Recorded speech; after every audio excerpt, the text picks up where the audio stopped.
আসসালামু আলাইকুম।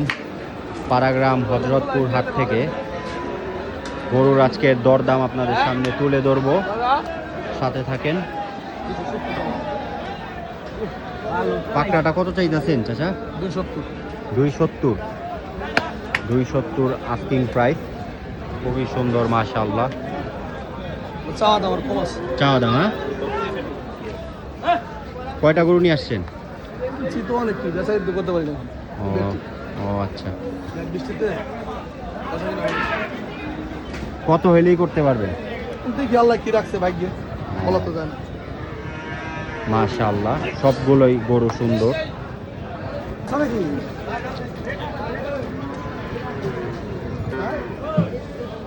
দিবেন 2,70,000 দিবেন, বেশি লাভ না, আরো বেশি দাম দেন। 2,70,000। 2,70,000 গরু সুন্দর, 2,70,000 মাশাআল্লাহ।